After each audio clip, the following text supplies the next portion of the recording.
Britain की राजधानी London में 15 यूरोपीय देशों ने पुतिन को सीधे युद्ध की धमकी देकर पूरी दुनिया को तीसरे विश्व युद्ध में धकेलने का काम कर दिया है।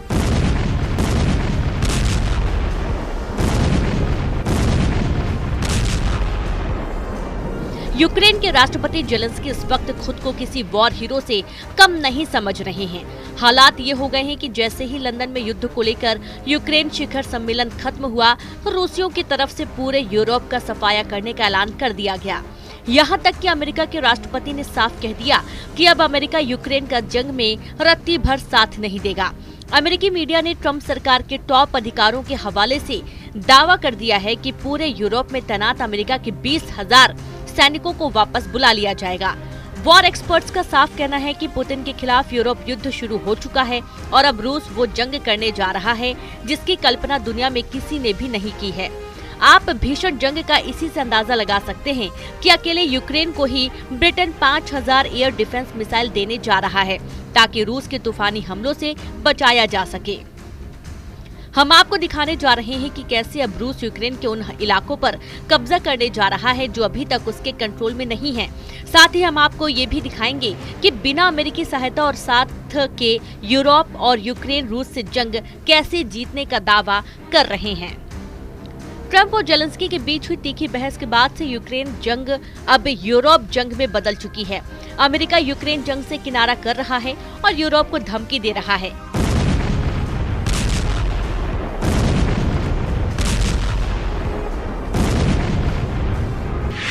कि पुतिन से सीधा युद्ध यूरोप का विनाश कर देगा। हालात ये हैं कि रूस से सटे देशों में भारी संख्या में यूरोपीय देशों के टैंक, सैनिक, मिसाइलें, बख्तरबंद और रॉकेट ब्रिगेड पहुंच रही हैं। इधर पुतिन ने पूरे यूक्रेन पर भीषण हमले कर दिए हैं क्योंकि रूस को एहसास हो चुका है कि यूरोपीय देश अब किसी भी कीमत पर यूक्रेन जंग नहीं रुकने देंगे।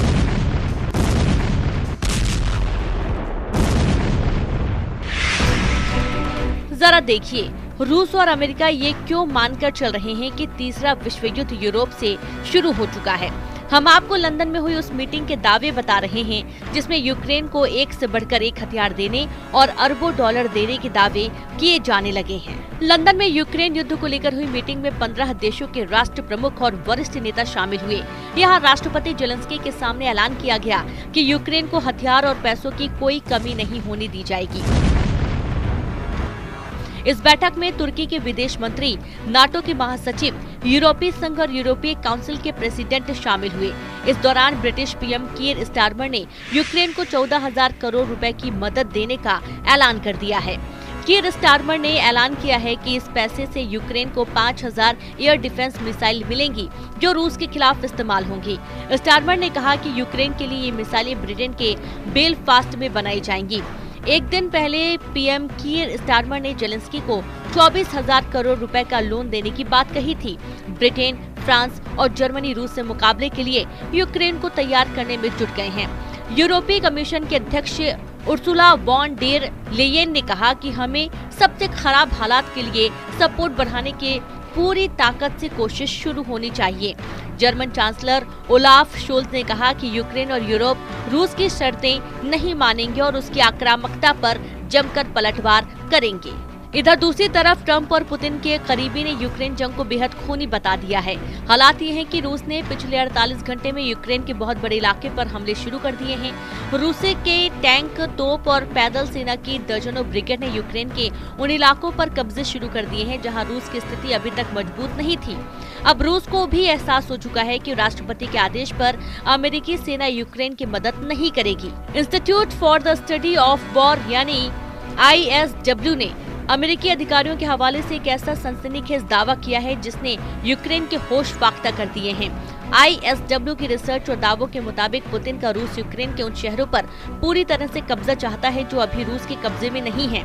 वॉशिंगटन DC में स्थिति ISW थिंक टैंक ने नोट किया कि इन क्षेत्रों में कई बड़े शहर हैं जिन पर रूसी सेना का वर्तमान में कब्जा नहीं है और जब्त करने की कोई संभावना नहीं है। बचे हुए 4 यूक्रेनी क्षेत्रों पर रूस के कब्जे में बड़े शहर शामिल होंगे।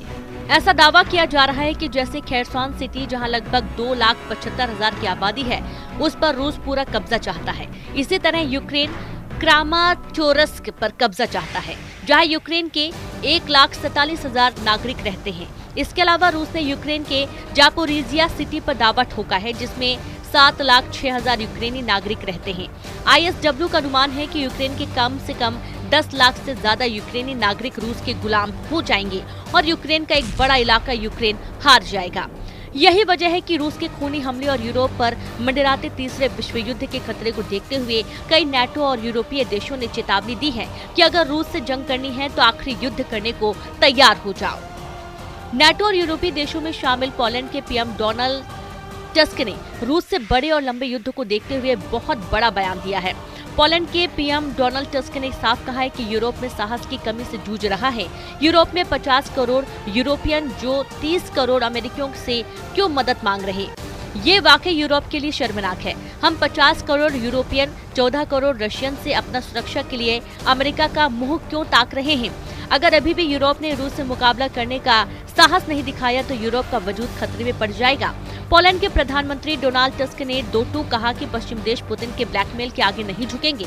लेकिन इधर कुछ यूरोपियन और नाटो देशों ने यूक्रेन जंग में रूस के खिलाफ युद्ध करने का विरोध शुरू कर दिया है।